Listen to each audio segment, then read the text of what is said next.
The Paper Route by Danny M. Howell. Fade in. Exterior, Frank Street, Urin, Indiana, 1964, day. Paul Lackey, 15, walks down a blacktop road. Brian Lackey, 11, walks beside him, trying to match strides. The boy's shoes make sticking noises as they separate from the hot tar. Paul shoulders an empty newspaper delivery bag. It reads Urin Clarion.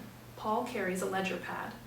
The boys pass dilapidated frame houses, the windows stained with dust from the cement plant smokestacks that loom on the horizon. Junk cars sit in front yards, sunflowers growing out of their broken windows.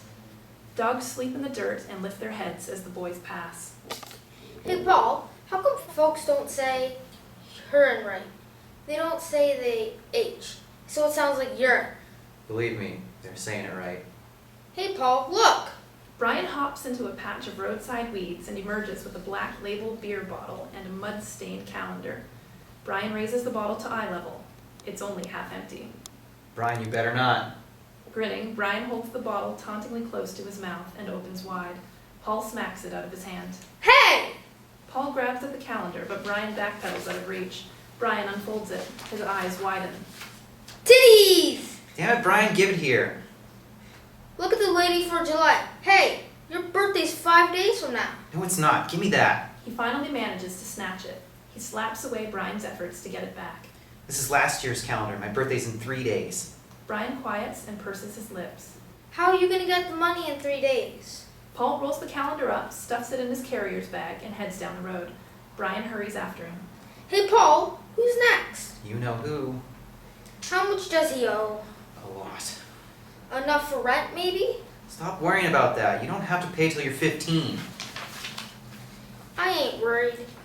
By then, I'm going to have a job making good money. One of Brian's shoes sticks in the tar, and his sockless foot comes out of it.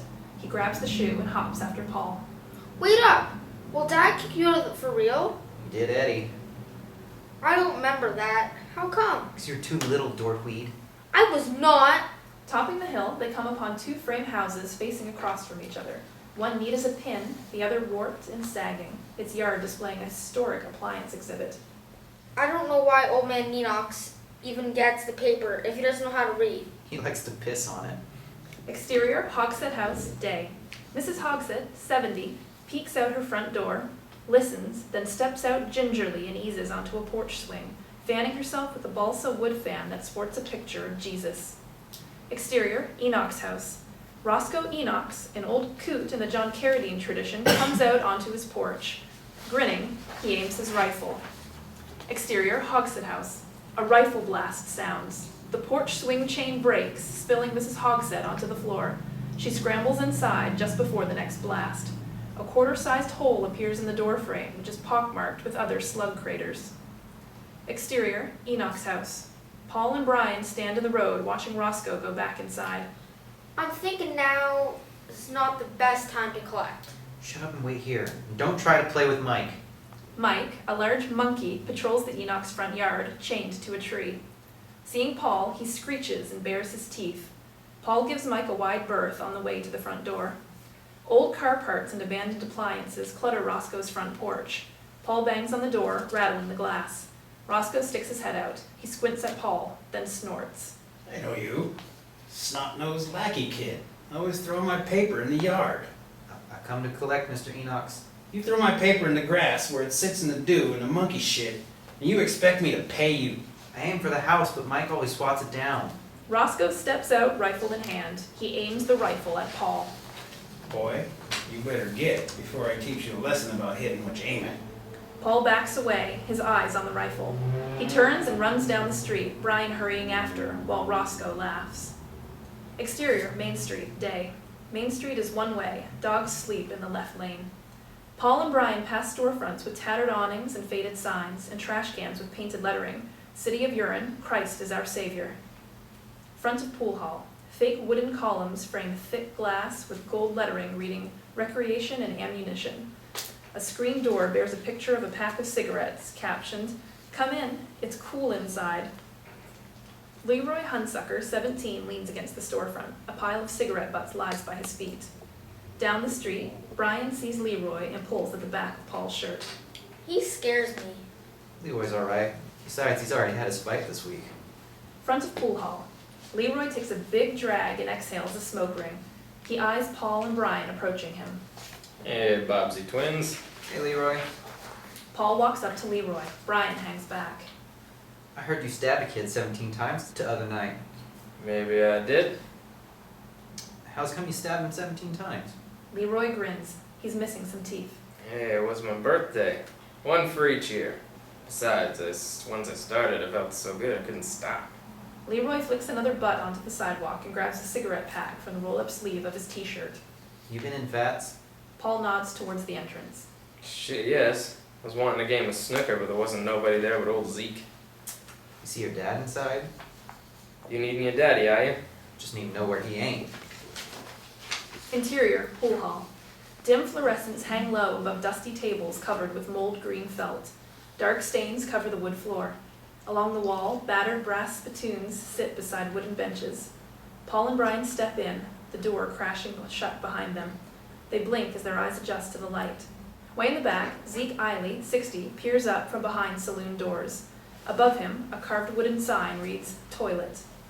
At the sound of flushing, the doors bang open. Zeke steps out, belly jiggling.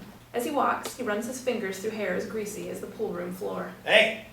No children in the pool hall! We're not children. Shut up, Brian. Don't have a conniption fit. We just got something to ask you about. What the hell for? Do I look like I know anything? No. Shut up, Brian. It's about somebody you know. Zeke scowls at Paul, then takes a blood-red rag from his back pocket and wipes at the wood on one of the tables. I don't know anybody. Who is it you think I know? Old man Enoch's? Alright. And what is it I'm supposed to know about this, Roscoe Enochs? You and him used to fish down by the river, I heard. You was friends or something. Roscoe Enochs don't got no friends. Maybe, but if you've been around him, maybe you know him some. Zeke looks away. He spits on his rag and starts wiping down the chalkboard. I reckon I know old Roscoe well enough to stay the hell away from him. He stuffs the rag partly into a back pocket, then takes out a pouch of Red Man, measures a chaw, sticks it under his gum.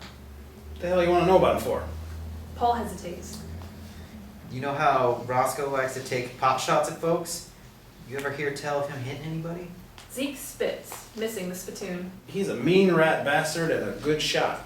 At least he used to be. I expect if he meant to hit a feller, they'd be hit. Great. You done with your questions now? Just one more.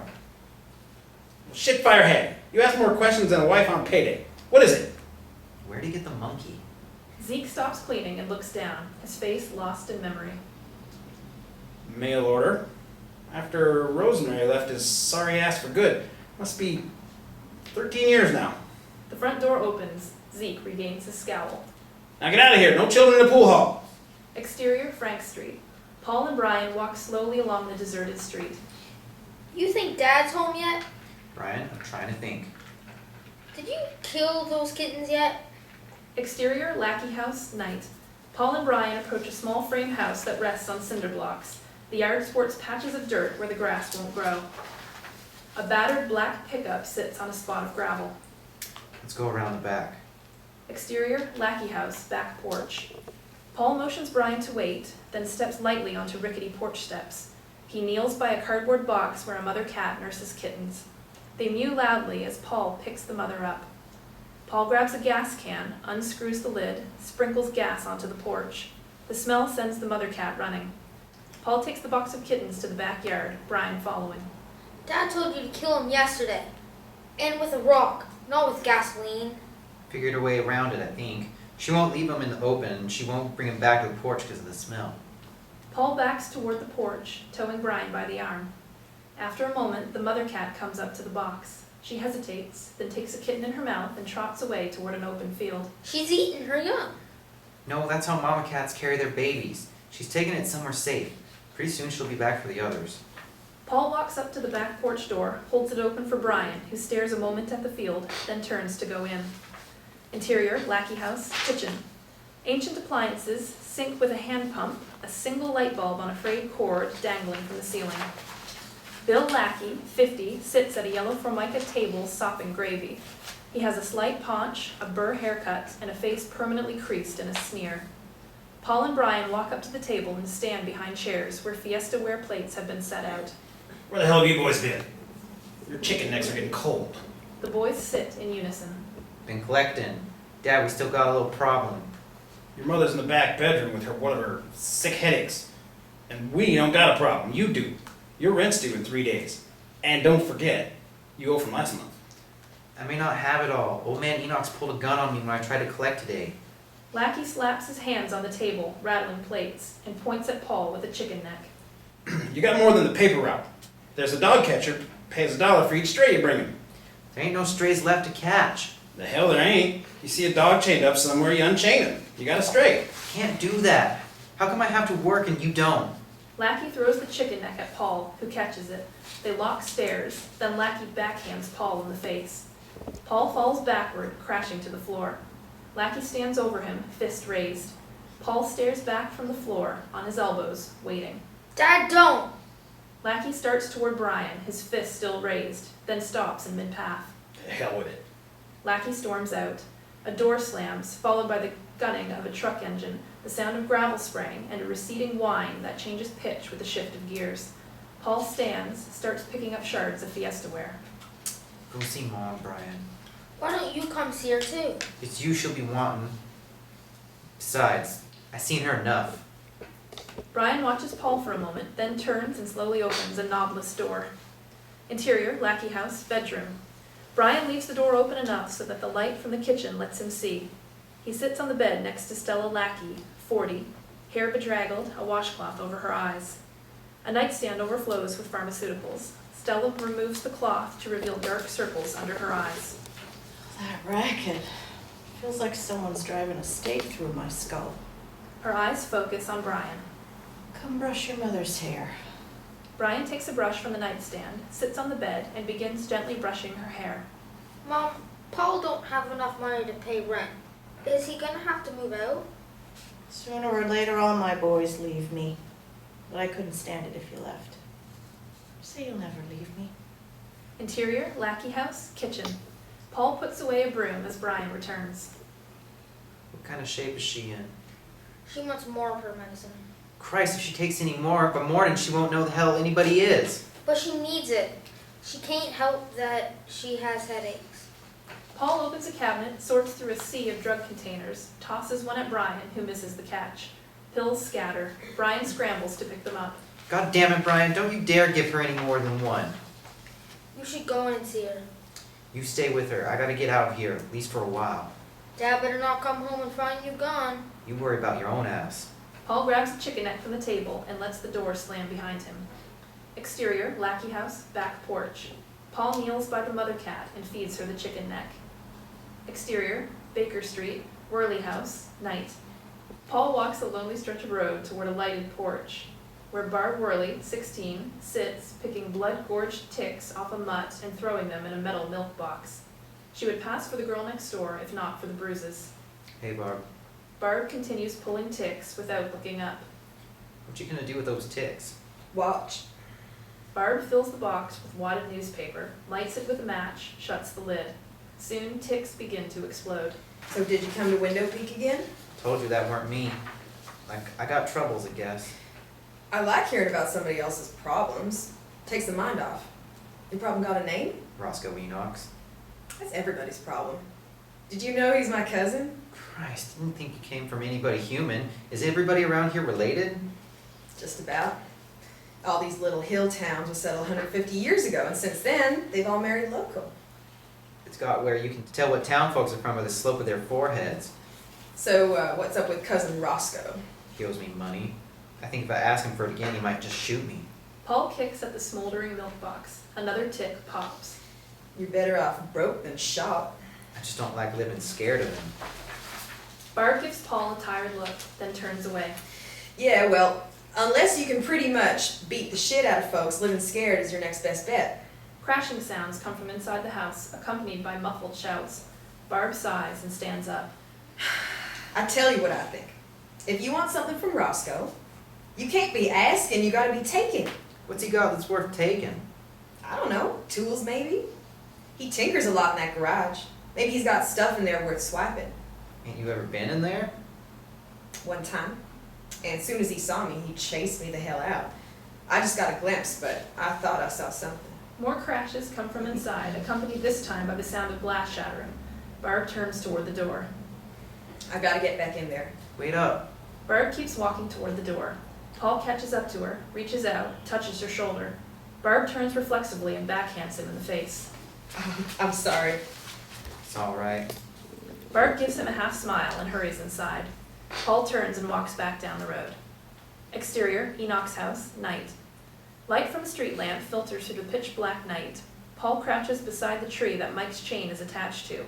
Paul hauls in the chain. There is no monkey on the end of it. The house's downstairs windows go dark. After a moment, a light shows from an upstairs window. A chorus of cricket chirps start up. Paul looks over to the garage that adjoins the house. As Paul stands, the chirping stops. Exterior, Enoch's garage, continuous. The garage windows are dark. Paul tries the door. It's locked. He peers into a window and tugs at the frame. A big hand clamps onto Paul's shoulder and turns him around. A flashlight clicks on, spotlighting Paul's face. Jesus! Danny Enochs, 16, shines the light on his own face, then flicks it off. He's a big kid with a vacant stare. Hey, Paul. Hey, Danny. Hot night. Danny leans against the wall next to Paul, digs something out of his pocket, and bites off the end of it. Jerky? No thanks. It's late. You can't sleep? Not so good. Me neither. Not since old man broke the lock off my bedroom door. You know what? I better go. What you doing nosing around? I don't know, wondering what's in there. A lot of junk. You go on, see for yourself. Take your word for it. Like hell, you want to go inside. Danny shoves Paul toward a side door to the garage. Interior, garage. Danny shines the flashlight, steers Paul around cars, tools, and general clutter. Danny tosses Paul the flashlight. Your dad gone to bed, has he? Sure as shit better hope so. Paul plays the light on the garage interior, stops on a large sliding door, partially open, leading to blackness. Where does this go? The back room. Paul walks toward the door, sweeping the light in short arcs on the floor ahead. After a second, Danny follows. Near the door, the light reveals a large, dead, nondescript animal on which Mike feeds greedily, his head half buried in the carcass. Mike looks up, bares his blood-stained teeth, and screeches. Don't shine the light on his face. It makes him mad. Back room. Paul shines the light from one end of the room to the other, illuminating a machine shop-like assortment of drill presses and lathes, 50-gallon drums, and acetylene torches. At the far end is a small plane. Its detached propeller leans against the fuselage. What the hell is this? Paul shines the light toward Danny, revealing Roscoe Enoch's face looming just behind his son's shoulder. Roscoe strikes Danny in the head with the butt end of his rifle. Danny falls to the floor in a clump. Roscoe steps over him and levels the rifle at Paul. You're trespassing again. I hate to see young folks developing bad habits. Paul stands frozen. Suddenly, Mike walks by Roscoe, dragging the half-eaten carcass. Damn it, Mike, don't bring that in here. Roscoe reaches down with his free hand, which Mike bites hard. Roscoe curses and slings Mike against the garage wall. Paul turns off the flashlight. In the dark, equipment crashes. Roscoe screams. Mike screeches. Then quiet. Fluorescent overheads flick on. Roscoe and Mike are alone. Exterior, Enoch's house, front porch, night. Roscoe sits on a chair, Mike on his lap. Roscoe sips from a hip flask, hands the flask to Mike. Mike takes a long pull. Trespassers. Exterior, Lackey house, late night. Paul watches from a safe distance as the black pickup pulls into the gravel drive, stopping halfway in the yard. Lackey gets out of the truck and goes inside. Field next to Lackey house. Paul walks among a half-dozen junk cars. He yanks open the creaking door of an old coupe and crawls into the back. Feeling around, he finds a flashlight and uses it to locate a dog-eared paperback, Dickens, Dombey and Son. After a moment, the mother cat hops in and lays beside him. Interior, Lackey house, kitchen, day. Stella, in a tattered housecoat, sits at the table drinking coffee. Paul walks in from the back porch, looking bedraggled. She stares at him for a moment without saying anything. The water's still hot. Paul spoons Maxwell House into a cup, grabs a kettle from the stovetop and pours. He sits at the table, adds several teaspoons of sugar, stirs. You're up. My head's eased, but I used my last suppository. I want you to go ask Desi Worley if she's got any of her prescription left. Oh, Christ. Not now, though. Wait till Luther's gone to work. Brian enters the kitchen from the door to Stella's bedroom. He rubs his eyes and takes a seat. Honey, you want some eggs? Stella gets up and walks over to the stove. Did you sleep in her bed again? Her feet get cold. Ah, shit. Paul pushes away from the table and starts to walk out. Remember, go see Ms. Worley. And Bill says to start digging that leach field. Exterior, Worley house, day. Barb stands in the sidewalk looking down intently, holding a softball. At irregular intervals, she bounces the ball into the concrete and laughs. Paul walks up beside her, follows her stare. What the hell are you doing now? Shut up, you'll spook him. 2 black ants make a dash across the walk. Barb aims carefully, then splatters them with the ball. She catches it on the rebound and holds it out to Paul. 2 at once. That's a rarity. Let me have that. Paul grabs the softball and holds it up, turning it over. It's covered with black dots. How long you been beaning ants? I kill 100 every morning. After the first 50, they get wary. No bug is safe from you. Yeah, I'm supposed to ask your mom if she'll loan my mom any of her Cat-Forgot prescription. She ain't home. She's at Doc Pemberton's. What for? Getting stitches. Jesus, look at you. How come you look like shit? You look nice too. No, really. And you don't smell so good neither. I slept in one of the Pharrell's junkers. I think maybe their dog peed in it. You won't. You can go inside and wash up. Just don't use the clean towel. Interior, Worley house, living room. Paul follows Barb into a sparsely furnished but neat room darkened by drawn curtains and dominated by an Admiral television console. The living room set is barrel furniture. Paul stands awkwardly, looking at his shoes. The bathroom's through there. Paul steps uncertainly through an archway leading to another darkened room, glancing back once. Which door? On the left. And take a shower, seriously. Bathroom. Avocado green decor. Water from the shower pelts against the curtain, Paul's shadow barely visible behind it. His clothes are crumpled on the closed toilet lid. Water forms a growing pool at the bottom of the shower stall, spreading onto the tile. The bathroom door has a hole where the knob and lock assembly used to be. The door pushes open, and Barb walks in. Holy shit, you're flooding the place! She pulls the shower curtain open. Paul tries to cover himself with a washcloth. Damn it, Barb! No wonder you don't have the liner tucked in. I'm sorry I've cleaned it up. Would you just get out of here? Don't you know you're supposed to tuck the liner in? You don't know, do you? Paul looks as if he wants to crawl through the wall. We don't have no shower at our house. Barb stares at him as the water hits his body. She reaches out and pulls his chin so that he's facing her. Close your eyes. What? Just do it. He complies. She steps into the tub with him, inches apart. Here's the deal. Do what I say, and don't touch me or it's over, and you're dead. Now lift your arms over your head. Paul hesitates, then lifts only one arm. Barb. Shut up, both arms I said. And drop that wash rag. As soon as Paul raises the other arm, Barb leans in and grabs his wrists, pins him back against the tile wall, and kisses him. His whole body tenses. He opens his eyes wide. I said keep your eyes closed. Paul shuts his eyes again. He starts to speak.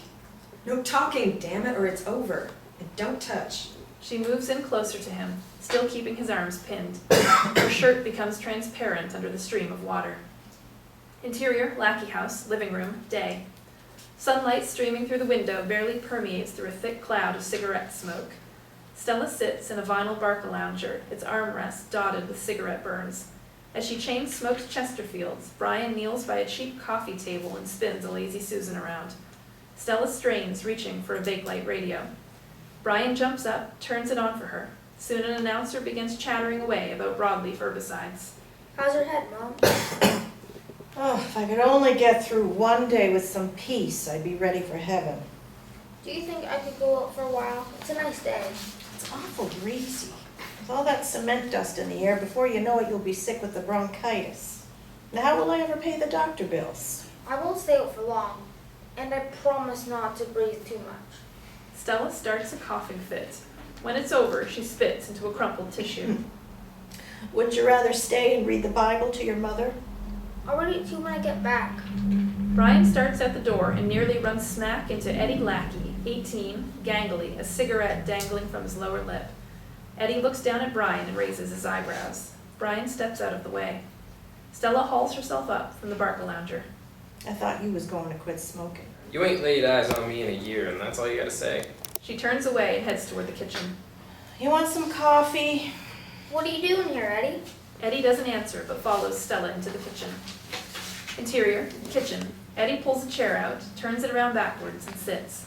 Stella grabs a grease-stained kettle and fills it from the hand pump at the sink. Why ain't you working? They fire you? Oh, god damn it, I'm on my third shift. You got any of them luncheon dogs? Without speaking, she grabs 2 fat wieners from the battered Frigidaire, throws them into a pot, and runs water over them. She puts the pot and the kettle on the range, and turns the burner switches on underneath them. A loud hissing noise comes from the gas range, but no flames appear from the burners. Ma?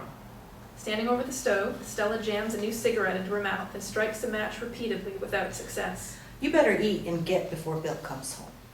Mom, the burners ain't. Stella gets the match to light. The gas ignites in a ball of blue flame that leaps up to within an inch of her face. Unfazed, she grabs instant coffee and spoons it into cups. What? Never mind. So how you been doing? I still get my headaches. Yeah? Guess what? Now I get your headaches too. Only I gotta work with them, and I don't get to lay around in bed all day. You just think you get headaches. You don't know what a headache is. The kettle whistles. Stella pours coffee. She grabs a meat fork and spears the wieners, tossing them onto a plate in front of Eddie. Brian stands a few feet from Eddie, glaring at him. What you looking at, baby brother? I need some money. I ain't got it. What you need money for if you're working? Bullshit, you always got a little squirreled away. I told you I don't. Eddie slides the plate away and stands up. God damn it, this is the last time I ask you for anything. Stella stands and sloshes coffee on him. What the hell did you do that for? I gotta work in this shirt. What kind of son are you that only comes to see his mother when he wants money? Stella curses and chases after Eddie, sloshing more coffee at him. He runs backward, giggling and dodging the sloshes. Brian stares wide-eyed. Lackey appears in the doorway. Eddie and Stella see him and stop in their tracks. The hell is he doing here? He wants something, I can guess He was that. just leaving. Damn right. Eddie storms past Lackey, who grabs at him as he passes. Eddie slaps his hand away. Exterior, Lackey house. Lackey follows Eddie into the front yard. Whatever you're wanting, you ask me. Eddie spins around and faces Lackey. Wanting? From you? Not likely. Don't act like I never give you nothing. Oh, yeah, I forgot. He reaches into a pants pocket, takes out an old pocket watch, and holds it up. The only thing you ever gave me. Would have pounded if it ever worked. He throws it at Lackey's feet. Eddie gets into a beat-up sedan and peels out, tires spitting gravel. Stella and Brian watch as he leaves. Bill? I'm going to town. After Lackey's truck pulls away, Brian notices the pocket watch. He picks it up and hands it to Stella. Tears streaming down her face, Stella wanders back into the house. Brian follows. Interior, living room. Slump-shouldered, Stella collapses into the Barcalounger. Brian retrieves her coffee cup and hands it to her. Can I see that? She hands the watch to him. He flips open the brass cover. The crystal is cracked. This was my dad's? And before that, it was your dad's. His dad gave it to him? Not exactly. Give me my matches. When Bill was a boy, he took it. His daddy found out and was going to give him a whooping, and that's when Bill ran off. My dad ran off? How old was he? 15. Brian turns the broken watch over in his hands. Bill never saw his daddy again. Yeah, but his dad was my grandpa. I thought Grandpa died. I thought that's why I'd never seen him. He's not dead as far as I ever knew. Did you ever see my grandpa? Once. I was with your dad in the town he growed up in. We walked past this man who stared at us real funny. Bill never even looked at him. And afterwards, Bill said that was his daddy. Brian waits for her to say something else. When she doesn't, he starts out the front door. She stirs at the sound of the door closing. Don't you run through the fields, you'll kick up too much cement dust. You see Paul, you tell him to bring me my medicine. Stella sips coffee and stares off into space. Exterior, Baker Street, day. Paul walks down the middle of the road on an empty stretch of blacktop. An occasional tuft of milkweed seeds float through the air. Brian squats by the side of the road, poking hot tar bubbles with a stick. Seeing Paul approach, he stands and waves, then jogs up to meet him. I waved at you. Didn't you see me? Paul stops and stares at Brian without answering. You're supposed to get Mom's medicine. There weren't none to get. What you doing anyway? Poking tire bubbles. What are you doing? Walking. Where to? Nowheres. Can I come? Paul shrugs. The boys walk down the middle of the road. Exterior, Pemberton Swap Shop, day. Paul and Brian stare through a display window that was last washed for Armistice Day at a hodgepodge of gas masks, Barlow pocket knives, Zippo lighters, Skoal, Bonamy powder, the faded logo proclaiming, hasn't scratched yet. Scud Pemberton, 52, sits on the front steps of the swap shop reading a comic book, his yellow t-shirt losing the battle with his sizable gut. Scud wears a visible hearing aid and wheezes as he breathes. You boys go on inside if you want. I got some comic books on the trade the other day. Are they really old ones? You betcha. They all published before the damn comic code came out. Scud shows the boys the comic book he is holding. Looky, this one's a story about a rat.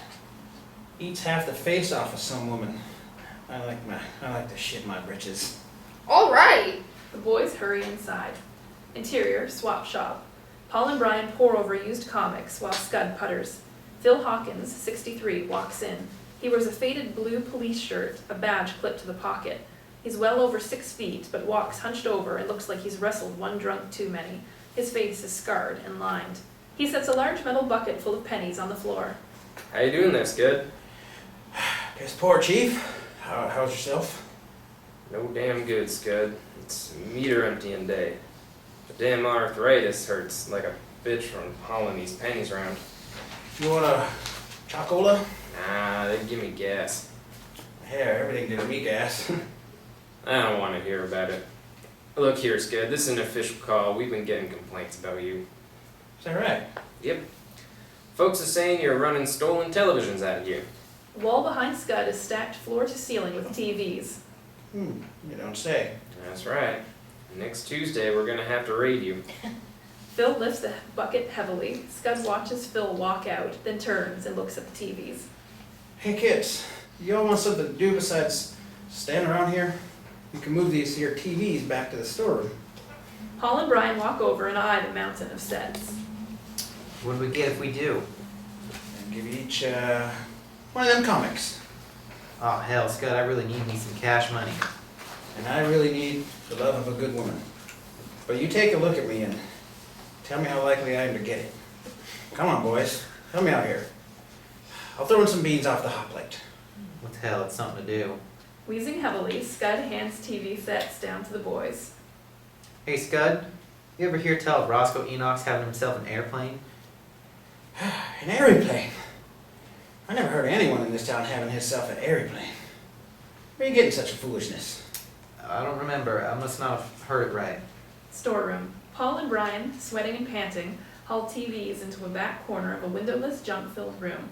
Brian staggers while trying to carry a set almost as big as he is. Brian, set this thing down and help me clear some of this space over here. The boys start stacking boxes of Army surplus clothes on top of old appliances. They smell like someone peed on them. Maybe it's you. Maybe you peed your pants. Paul pushes Brian against a table, spilling dusty merchandise everywhere. Brian starts to get up, then stops and points.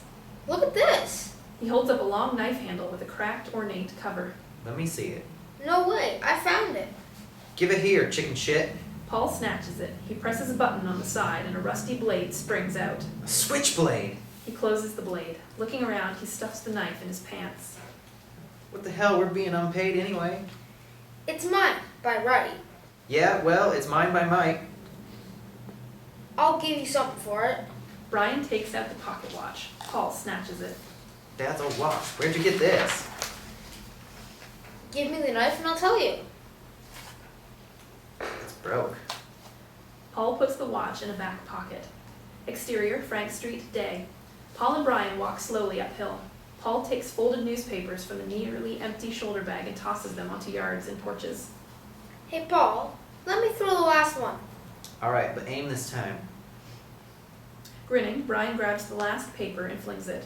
The paper strikes a large orange tabby that had been dozing on a porch rail, knocking it off. Oh, geez, it ain't moving. After a moment, the cat gets up, shakes its head, and dashes off. That's the last time, Brian. The boys walk on, approaching their own house. Suddenly, Paul doubles over and yelps. What's the matter? Paul, grimacing, pulls the switchblade from his pocket. The blade is in the open position. I must not have closed it right. Are you okay? Paul sticks his hand in his pants, checking. Everything's still there. Paul closes the blade, hits at it with the heel of his free hand, and pockets it again. Maybe I don't want that knife. Give me back the watch. Paul walks on, ignoring him. Interior, lackey house, kitchen, night. Paul washes the fiestaware and hands it to Brian to dry. From the living room, the television blares the opening theme song of the Andy Griffith Show. Hurry up, it's starting. Like we'll get to watch it. Bet you it'll just be another round of Mom and Dad playing Who's Dead game. Living room. Paul and Brian take their seats on the broken down couch. Lackey and Stella sit in the Barca loungers, smoking and drinking coffee. All eyes are fixed on the TV. The droning of a news announcer reading soldiers' death tolls gives way to the whistled opening bars of a sitcom theme. Brian, honey, you want a cup of coffee? No, Mom. You sure? I can put a donut in it. You like it with the donut. Lackey slaps the vinyl on his chair and glares at Stella. Shut the hell up! I'm trying to watch Bonanza. That ain't Bonanza. That's Andy Griffith. Andy Griffith's dead. No, he's not. Bill, this is a new show. Would he be on a new show if he was dead? I don't know, but he's dead. Oh, for heaven's sake. Last night you thought Lawrence Welk was dead. He is. No, he is not. Without warning, Lackey throws his coffee mug at Stella. It crashes against the wall. Stella, splattered with coffee and glass fragments, begins to sob. You still feel like back-talking me? Paul and Brian stand up. Brian starts to go over to Stella. Paul's lower lip starts to tremble. Happy sitcom music drones from the TV. Sit the hell down. I'm all right, Brian. Paul faces his father. Paul's right hand moves to his pocket. Lackey stands up slowly and meets Paul's stares. What the hell? You think you're man enough to fight your old man, do you? After a moment, Paul looks down. That's what I thought. You ain't man yet, boy. But come on in the kitchen. I got something that'll help you along with that department. Kitchen. Lackey sits down at the kitchen table and spreads out a piece of parchment paper. Paul stands a few feet away. Stella stands farther back, holding on to Brian to steady him. Boy, bring me that acid. Now! Paul takes a small dark brown bottle from a shelf and hands it to Lackey. Lackey opens it, lets a drop fall into the paper, then dabs at it with a handkerchief. He blows on it, then takes out an ink pen. Get over here. I'm gonna learn you something. Paul approaches, close enough to see, but not to be hit. Lackey carefully makes a couple of marks on the paper. That's my birth certificate. Damn right. How old are you, boy? You know I'll be 16 tomorrow. Lackey taps at the paper with his pen. You changed the date. Now you're a day shy of 17. Know what that means? You can join the army. Of course, I gotta sign the papers. Picked them up yesterday. Paul looks at Stella, who turns away. He glares at Lackey. I don't get it. Don't give me that look. If you can't pay rent, you ain't staying here. This way I don't have to listen to your mother whine about where you're gonna sleep. Did you know about this? She looks away. It'll be for the best. You can send money back to your mother. Paul stares at Stella for a moment, then runs out the door. Interior, Lackey house, kitchen, night. Stella and Brian sit alone at the kitchen table. Sitcom music swells from the living room. Stella rubs her forehead and grimaces with pain. You getting one of your sick headache? Help me to bed. Get me my medicine. You're all out of your medicine. Mom, don't you remember? Stella moans as Brian helps her stand up. Exterior, Main Street, night. Paul stands in front of Tadpole's stamp and coin shop. A streetlight illuminates the window display of stamps and postcards of Nazi Germany. Someone suddenly grabs Paul from behind. As Paul struggles to escape a headlock, Leroy laughs. Why, if it isn't Paul Lackey wandering the streets like some young hoodlum. Your mama know you're out this late? Damn it, Leroy, let go. Leroy releases him. Don't sneak up on me like that. Hey, there's a lot to be said for being sneaky. Take my word for it. What you up to, seriously? Just killing time. Well, you can hang out with me some if you want. I'm an expert on time killing. Is there nothing to do? There's always something, depending on your taste. Like running as fast as you can, for instance. Why do you want to do that for? Because those three young gentlemen coming up behind you have designs on me that are not exactly what you'd call friendly. Paul looks around to see three burly guys in their late teens walking quickly toward them. If I were you, I'd start running now. Leroy takes off down the street, Paul on his heels, straining to keep up. The three toughs start after them. Leroy, who are those guys? Big fella in the middle's got a girlfriend that's been kind of sweet on me lately. He's the jealous type. If it's you they're after, why am I running? Leroy suddenly turns down an alley and Paul follows. They're stopped at the other end by a high wooden gate. Leroy pulls at the locked gate handle. When do they start padlocking this damn thing? Their pursuers pull up a few feet short and take stances like gunfighters. The one in the middle, Ronnie Burton, 19, smiles big and lets out a soft, low chuckle. I believe they start locking that gate a little bit before your funeral. Nice to see you still got your sense of humor, Ronnie. Leroy takes out a very dangerous-looking knife, which he holds casually at his side. I believe the news of my death has been greatly exaggerated. You talk a lot, funny boy. Ronnie takes out a knife with a blade twice as long as Leroy's. The other toughs also pull knives, but Leroy keeps his eyes locked on Ronnie. Leroy chuckles and points to Ronnie's weapon. What you gonna do with that, motherfucker? Sword fight me? Ronnie and the others begin to advance. Leroy settles into a fighting stance. Paul looks nervously from Leroy to Ronnie, then digs into his pocket. He pulls his knife out, but drops it onto the pavement before he can release the blade. Leroy turns to stare at the knife. Is that a switchblade? What the hell are you doing with a switchblade? Seeing Leroy is distracted, Ronnie kicks Leroy's knife from his hand. Ronnie smiles big. Keeping his own knife in position and his eyes on Leroy, Ronnie stoops down, scoops up Paul's still closed switchblade, and shoves it down the front of his pants. What's wrong? You run out of jokes? Ronnie takes a big first step toward Leroy. At the sound of a metallic click, Ronnie's facial expression changes to one of pain and surprise. He screams, clutches his crotch, drops his knife, and falls to his knees. Leroy kicks Ronnie's knife away and retrieves his own. I was just about to tell a joke about your mother. Hey, Ronnie, you look like you might have your briefs pulled up a little too tight. Ronnie groans and writhes on the ground. His companions look from Ronnie to each other. Leroy brandishes his knife. All right, children, which one of you wants to be first? The toughs stare at Leroy, and each back up a step. Paul sidles up to Leroy. Leroy, neither one has to be first. They don't know that. Leroy begins to advance toward the tough on the left, who retreats a few more steps. Just like I thought. Pussy. How about you, brave boy? Leroy backs both of them up to the alley entrance, at which point they bolt off. Leroy returns to the still writhing Ronnie, unfastens Ronnie's pants, and reaches inside. He retrieves Paul's switchblade, closes it, and hands it to Paul. You best beat it on out of here, lackey. I got some carving to do. Exterior, Enoch's house, night. Under the faint light from the corner street lamp, Roscoe walks across to the Hogshead house. He carries a cloth bundle under one arm and a hammer in his free hand. Danny walks alongside, swinging a camping lantern. God damn it, Danny. Keep that thing pointed ahead of me. Exterior, Hogshead house, night. Roscoe and Danny walk around to the side of the house. Roscoe digs some nails out of an overall pocket and holds them in his teeth while he unfurls a large American flag. Danny grabs one end of the flag. Roscoe holds the other end against the house and begins hammering the flag into the aluminum siding. A window flies open. Mrs. Hogshead sticks her head out and watches while Roscoe hammers away. What in God's name are you doing? Stop! Roscoe stops and looks at her. What's the matter? Ain't you patriotic? Roscoe resumes hammering. What are you talking about? 4th of July. Started 5 minutes ago. Roscoe bangs in another nail and steps back. Don't it look good against the siding? Mrs. Hogshead slams the window shut.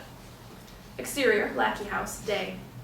Lackey sits in the truck, waiting as Brian helps Stella into the passenger side. She holds her head and moans quietly. Paul stands a few feet away, watching. You boys stay by the house. Can we go to the fireworks? We could ride over there with the Barclays. What did I say? Her damn sister's home. We'll borrow some of your headache medicine and be right back early. Otherwise, I gotta take her to the emergency room. Lackey guns the pickup's engine and drives off. Interior, Lackey house, living room, day. Brian sits on the couch, noisily flipping pages of a comic book. Paul comes in from the bedroom, wheeling an old suitcase-shaped hi-fi on a metal stand. Brian scoots out of the room. He comes back with a stack of 45s. Paul takes one, throws it on the hi-fi. It's Elvis Presley's Jailhouse Rock. Let's play the game. Okay, Mr. Rock and Roll, name the next song on this side, then on the B side. Young is beautiful. I want to be free. Don't leave me now. And baby, I don't care. Come on, give me a hard one. Paul flips through the discs. Okay, here's your clue. The second cut on the A side is Love Me. First cut is Rip It Up by Robert Blackwell. Keep going. B side is When My Blue Turns Gold Again by Willie Walker. And Be Careful by Robert Blackwell. Too easy. Wrong. Be Careful is Otis Blackwell. I meant Otis. Give me another one. Nope, you miss one, and you're done. Them's the rules. The boys start at a loud banging sound. Barb, her face pressed against the front door glass, smacks it with an open palm. Brian glances up, sees who it is, goes back to sorting through records. Paul lets Barb in. Are you guys playing that evil rock and roll? What are you doing here? What a sweet way to greet a lady. I saw your folks pull off. Gonna let me in? Sorry. Brian, turn the record down. Brian ignores him. Barb flops onto the couch. You can't use our toilet. The septic's busted. Brian, shut up. Barb gets up and walks over to the stack of records. Wow, somebody sure likes Elvis. Where'd you get all those records? They used to belong to Eddie. She stares at him. Our brother. You remember him? Not really. He married? No, we just don't live here no more. Why didn't he take his records? He left in kind of a hurry. Barb walks idly around the living room.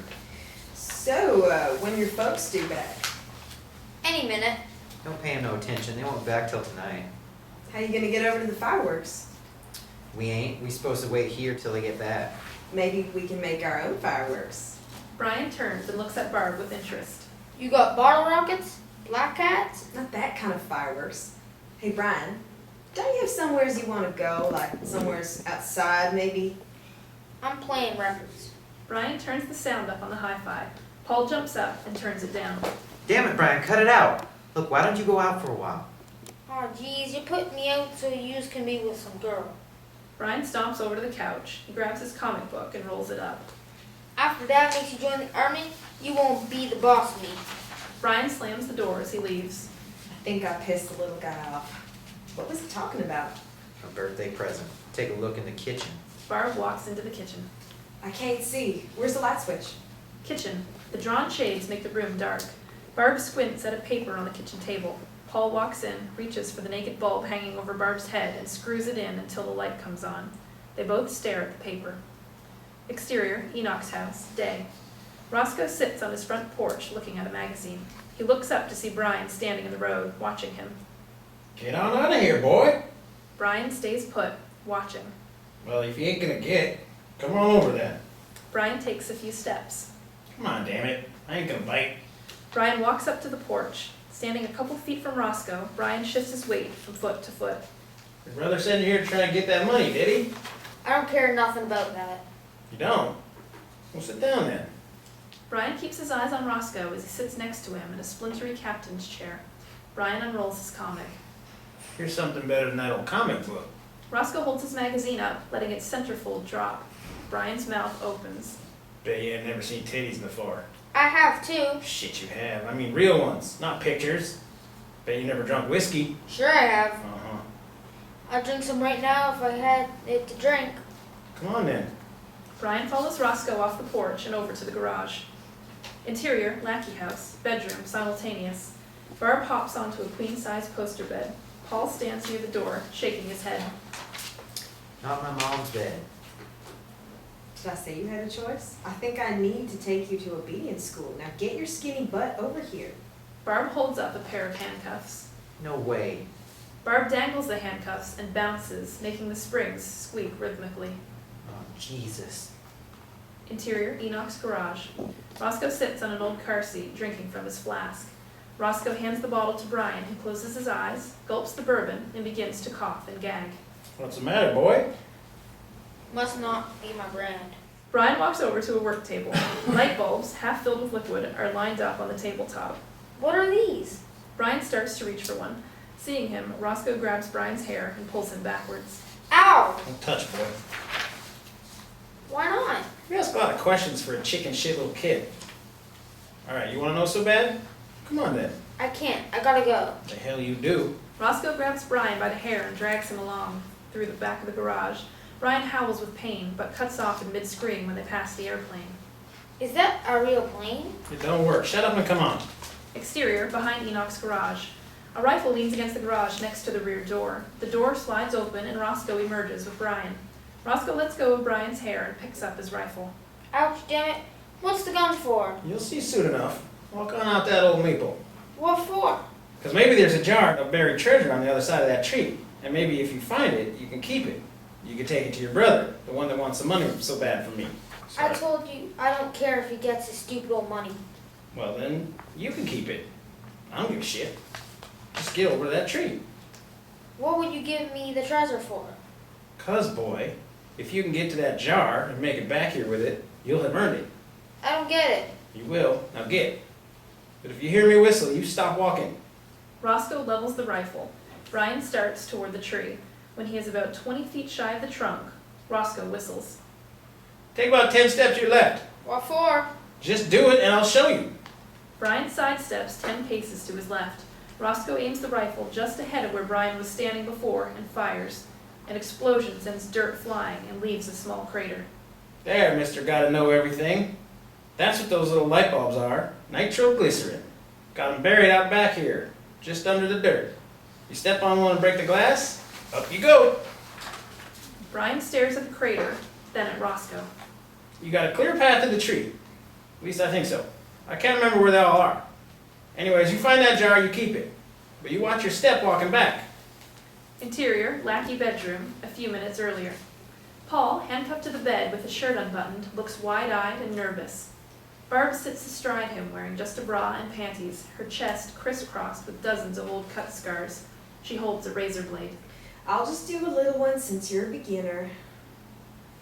Barb, goddammit, put that thing down. I don't want to do this. You haven't tried it. Did you know you like to smoke before you tried it? I don't smoke. You should. Now hold still. She leans over with the blade and starts to cut the letter B into his chest. The sound of an explosion makes her jump and mess up the letter. Ow! Sorry, is that the fireworks already? It isn't even dark yet. Plus it sounded too close. Damn it, Barb, get me out of these cuffs. I'll have to spell something else. Exterior, field behind Enoch's garage, dusk. Brian reaches the tree in a few careful steps, then looks back to see Roscoe return to the garage and slide the door shut. Brian looks around, then sits. After a moment, Brian starts to dig around with his hands in the dirt by the tree trunk. Exterior, Hogsett house, night. Mrs. Hogsett stands under the front porch light, fanning herself nervously with her Jesus fan. She looks up when she sees Paul and Barb walking. Paul Lackey, get on over here. Paul comes up to the porch while Barb hangs back to finish buttoning her shirt. Hey, Miss Hogsett, you hear that explosion? It come from out behind the Enoch's place. I saw little Brian go into Roscoe's garage just a little while ago, and I haven't seen him come out. Shit, I appreciate it, Miss Hogsett. Can I use your telephone? I gotta call the police. Barb, now standing alongside Paul, shakes her head. Paul looks at her, exasperated. What? Waste of time. She's right. See that road down there? That's the city limits. Police won't cross it. At least not for the likes of us. Paul stares at the road. Alright, then I'll call the sheriff. Take him an hour to get here, and that's if he'd come, which he won't. Why not? 'Cause he's scared of Roscoe, like me, like everybody. She points to the bullet hole marks on the side of her house. You think I ain't tried? He won't come. Paul kicks angrily at the wooden porch floor. Exterior, Enoch's garage. Pale yellow light from somewhere deep inside filters out through grimy windows. Paul takes a breath, then bangs on the door. Brian? Brian, you there? Brian. When Paul tries the door, it swings open. They hesitate before going in. Suddenly, Roscoe's image fills the entranceway. I'm about to lose my patience with you. Where's my brother? That little pissant? How the hell should I know where he is? Paul! And again, he could be out back. What's he doing out there, Roscoe? Well, if it ain't my sweet cousin. Roscoe licks his lips and lets out a slow whistle. I do believe you've grown, Mike. Why don't you come give Roscoe a kiss? Screw you, Roscoe. What's Brian doing at your place? I asked you. Hell, he's out back of the garage somewhere playing, I reckon. Having just a dynamite time. Roscoe emits a wheezy, phlegm-filled cackle. Barb starts to enter the garage, but Roscoe slides over to block her path. As he reaches for her, Barb whips a razor blade out of her jeans pocket and brandishes it. Roscoe, get out of my way. Roscoe steps back quickly and lets Barb and Paul pass. Still with the razor blades. Now I begin to recollect why we never got so close. Field behind garage. The garage door slides open with a crash. Barb and Paul step out, peering into the fading light. In the distance, flashes of light accompany muffled sounds of fireworks. I'm over here! There is just enough light to make out Brian's shape standing by the tree. Damn it, Brian, what the hell are you doing out there? Get your ass over here now. I can't. The field's landmined. Brian points to the site of the last explosion. He's got a bunch of light bulbs full of nitrogasoline buried around. If you step on one, the glass breaks, you will blow up. Roscoe comes out of the garage holding his rifle, accompanied by Mike. Paul and Barb turn at the sound of footsteps on the gravel. Roscoe, what the hell have you done? Maybe you ought to take a walk out there towards your brother and find out. Roscoe levels the rifle at Paul. Or maybe I could be persuaded by a little cousin Barbara here to help with your brother find his way home. Kissing cousins, sort of like. Screw you, Roscoe. Well, I was hoping, but I didn't want to ask straight out. Reaching suddenly, Paul grabs Mike by the collar and begins walking toward Brian, dragging Mike half off the ground. Mike screeches and tries to bite. Paul yanks hard at Mike's collar, but doesn't let go. You fool kid, stop right there before I put a bullet in you. Paul stops and looks back at Roscoe. No telling which direction Mike will run off if I let go. Paul resumes walking toward Brian, with Mike noisily in tow. From a distance, the explosions and light flashes from the town fireworks increase in frequency. Saddle to your left! Now, goddammit! Paul takes a few steps to the left, hesitates, then starts forward again. Hold up a minute! Shit, I can't remember them all. Go back over your right, I think. After that, you're clear. Paul steps to the right and reaches Brian in a few steps. Brian holds a mason jar. Mike struggles frantically. Looks like you got the Tasmanian devil hooked into the end of your arm. No shit, follow me out and stay close. With Brian on his heels, Paul retraces his steps. When they reach the gravel, Paul releases Mike, who climbs onto Roscoe's shoulders. Paul and Roscoe lock eyes. Roscoe lets Mike down and begins firing his rifle into the field. The explosions set off by Roscoe's rifle blast merge and crescendo with the booming sounds from the town's fireworks. Neato! Let's get out of here. What the fuck is that jar for? Exterior, Frank Street, night. Paul and Brian stand under the street lamp watching Barb walk off. Brian strains as he tries alternately to open the mason jar and to shake it. It's all dark inside, and it don't make no noise when you shake it. I can't tell if there's any money or not. Well, I doubt it. Let's get home. I don't want to. I'm too excited. Damn it, Brian. I nearly got myself killed. You should be nice. All right, Brian, what do you want? You know what I want. Exterior, Irwin's Grocery, night. Paul and Brian stand in front of the corner grocery. Just above the entrance, a large bug zapper flashes and sizzles every few seconds. The ground underneath is littered with dead bugs. Can we go home now? You know what I especially like? That crunchy sound when folks step on them walking in and out of the store. We've been here an hour. Let's wait just for one more big one. Exterior, Lackey House, night. Lights shine from behind curtained windows. Lackey's pickup sits parked out front. Paul and Brian walk up to the door. Brian tugs at Paul's arm and hands the jar to him. You're giving it to me? I hope there really is money in there. You could pay your rent. Why? You like me again? Not if you're gonna keep hanging around with girls. Paul punches Brian in the shoulder. We'll open it tomorrow. If there really is any money, we'll split it. Meanwhile, don't say anything to Dad or Mom. As Brian watches, Paul hides the jar under the front porch, reaching way back in the space between the cinder blocks. Paul stands up and brushes himself off. And let's not tell him about Roscoe neither. It'll only end up being my fault for not watching you. Interior, Lackey House, Stella's bedroom, night. Stella and Brian lay next to each other in bed. The covers dance as Brian kicks out with his feet. Quit kicking your legs. I can't help it. They won't keep still. Feels like they're full of electricity. Hold still. I'll rub them. Stella reaches under the covers and massages Brian's legs. If anything, Brian acts more restless. She stops at the not too distant sound of a train whistle, blowing long, short, then long again, followed by the rhythmic rumble of wheels on the tracks. I like to listen to the train at night. Think about how I'd like to be going off to a far place, away from everyone and everything. You ever imagine things like that? I don't like imagining stuff. She resumes rubbing. Mom, What, honey? how come you never gone to a far off place? For real. She stops rubbing. I tried once. Daddy found me and made me come back. She looks lost. Brian rubs his legs himself for a second, then turns away from her in the bed. Interior, Lackey kitchen, early morning. Stella and Lackey sit at the kitchen table drinking coffee, smoking, and eating biscuits. Paul walks in, takes a couple of biscuits, and heads for the back door. What's your hurry? We're fixing to fry up some scrapple. I hate Scrapple. Scrabble teaches you an important lesson, boy. Waste not, want not. I gotta do some things. What things? Just things. 2 more days, boy. Then it's pay up or enlist. You won't get good fried scrapple in the army. Paul pushes the screen door open and starts to leave, then stops and turns back to Lackey. Fine, Liz, will I have to go to that Vietnam place? They'll have the communists beat before they could get your sorry ass trained and shipped out.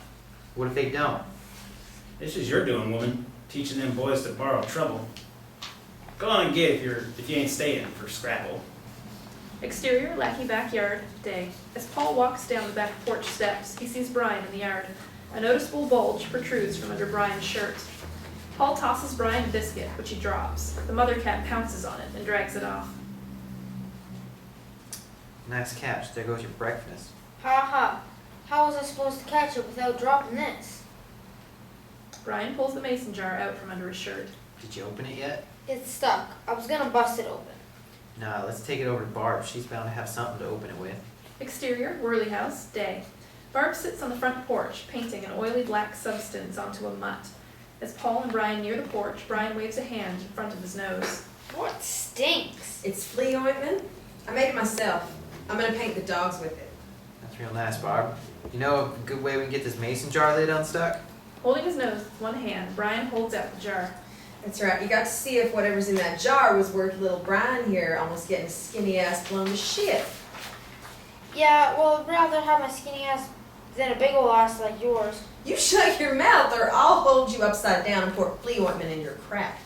Brian starts to yell back at Barb, but Paul puts a hand over Brian's mouth. Take it easy, Barb. You know how we can get this old jar open? Maybe my flea ointment would do the job. I got some on the stove that's still hot.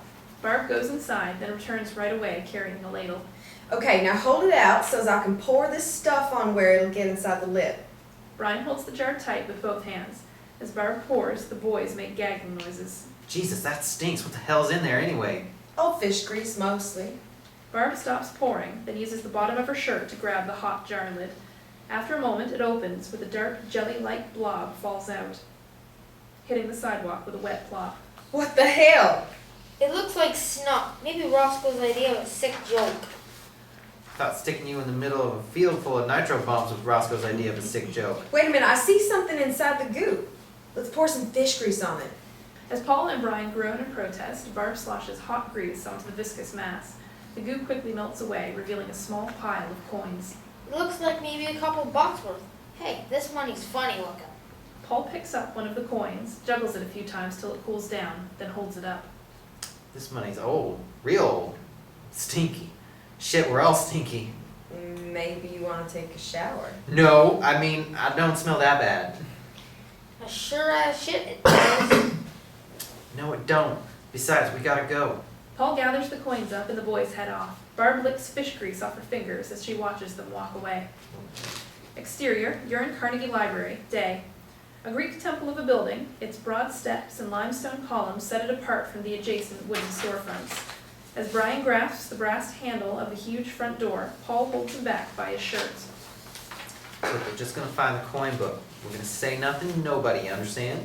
What if somebody sees our money? I'll keep them in my pocket and I only take out at the time we look them up. Even so, you be the lookout. No problem. Everybody in this place is like 300 years old. It's not like they move around a lot. Interior, library. A heavy door creaks shut behind the boys. Their footsteps echo as they walk past Miss Miracle, 75, seated behind a high oak desk. Her face is wrinkled, her hands are spotted with age, but her eyes follow the boys like an owl tracking prey. You two, come over here. They comply. Miss Miracle adjusts her spectacles. What are your names? I'm Brian. This is... Not your given names, your last names. You tell me your names. I'll know whether I can trust you in here or not. How can you decide whether to trust us just by knowing our last names? Miss Miracle glares at Paul. Because blood will out, boy. What's she talking about? If you're a Pembleton, you're likely to steal small items that can be concealed in clothing. If you're a Tyrrell, you steal large pieces of industrial equipment in consort with others. If you're a Rex, you're at least mildly retarded. And if you're a Hooper, your palms sweat so much they drip, even in the winter. The boys look at each other. I wouldn't allow a Hooper within 100 yards of my library. She's right about the Rexes. I'm right about all of them. So which are you? We're Paul and Brian Lackey. Miss Miracle considers. Is your daddy Floyd Lackey, the one who drinks carbonated wine? No, we're no relation. We live over on Frank Street. Our dad's name is Bill. I never heard of him. He comes from Kentucky originally. Oh my, I don't like that. And I don't believe I've ever known anyone who lived on Frank Street who could read, let alone be trusted. She taps her foot. I suppose you can use the library, but you can't check anything out. That's fine, ma'am. We don't need to. And you're both on probation, and don't think you can pull anything. I know every trick any boy has ever thought of. She dismisses them with a wave of a liver-spotted hand. Interior, library, reference section, day. A huge grandfather clock watches over stacks of books with worn bindings. Dust particles dance in shafts of light from tall, narrow windows. Brian and Paul sit alone at a long wooden table. Paul flips tissue-thin pages of a massive volume. How much is this one worth? Shush. No more. The rest of them we're looking up so far, maybe between $0.25 and $1. Oh, geez, that can't be right. Some of them are over 100 years old. It ain't the age, it's how rare they are. Wait a minute. Paul rechecks the coin, then looks back to the book. Holy shit. What is it? Which one you got? 50 cents. This book says it's a Barber $half. Let me see. Brian grabs the coin and holds it up to the light. He looks back at Paul. It ain't no barber. It's a guy wearing a Christmas wreath around his head. 1907. That ain't anywhere near as old as a lot of the others. Even so, the book says it goes for up to $300. Brian mouths the words $300 silently. They both glance around nervously. Exterior, Tadpole's Stamped Coin Shop, day. A coon dog sleeps on the sidewalk, its front paws idly kicking at the air.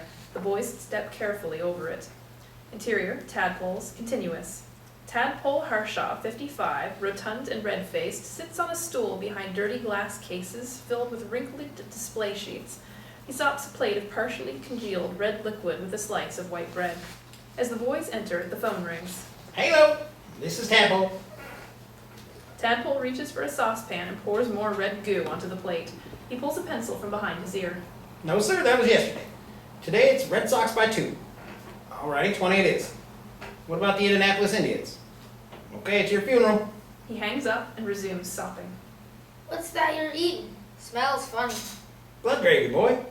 Don't make a face. It's absolute best gravy for sopping. Good for you, too. Tadpole grabs a fresh slice of bread, wipes his mouth, and grins, revealing a mouthful of crimson enamel. Oh, it's turned your teeth red. Well, that ain't the gravy, that's the pop. He holds up a bottle of bright red liquid. The label reads, Barks Cream Soda. Drink Barks. It's good. Uncrumpling a couple of used Dixie cups, he pours soda for the boys, who down the drinks and smile, showing red teeth. See, that's what they call modesty in advertising. It's good.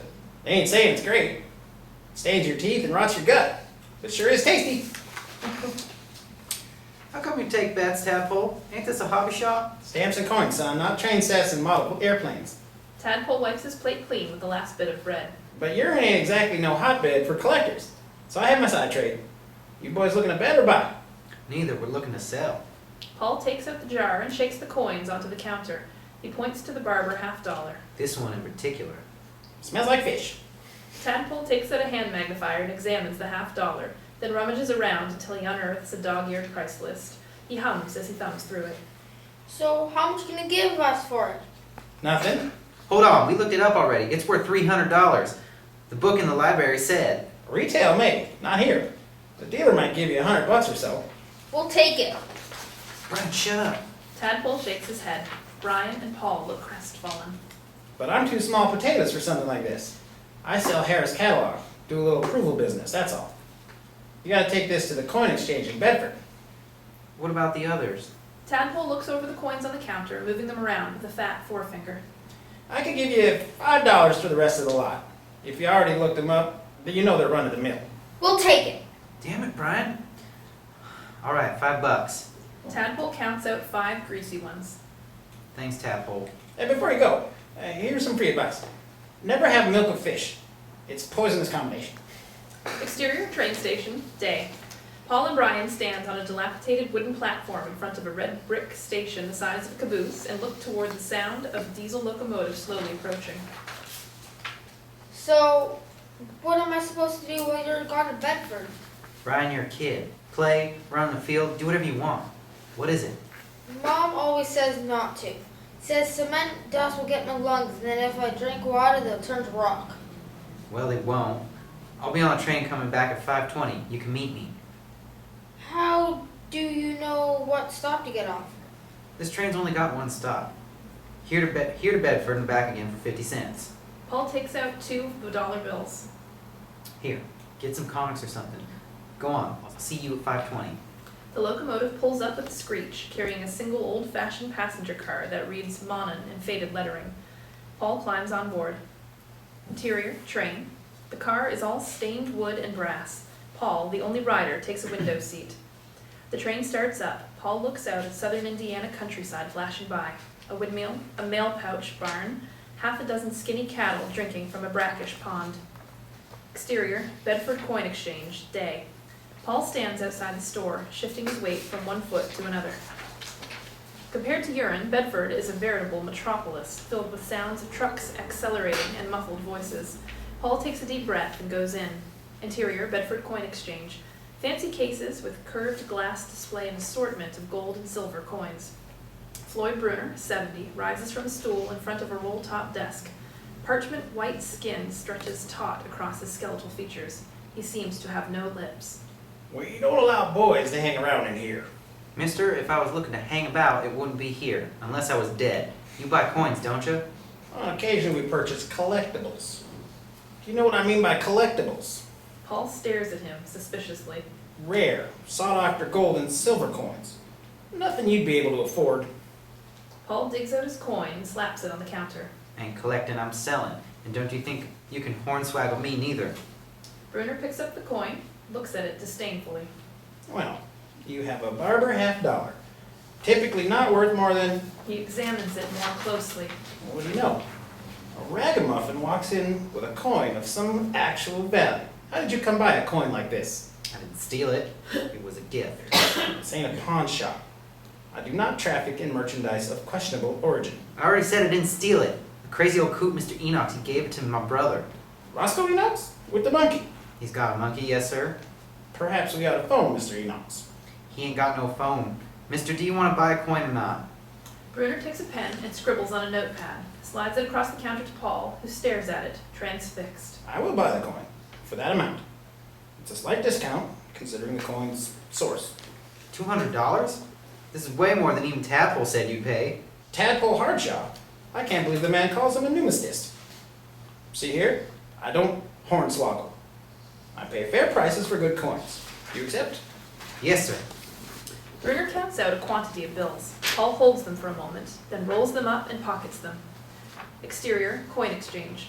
Paul looks confusedly in both directions before picking one. He pats the pocket where the roll is.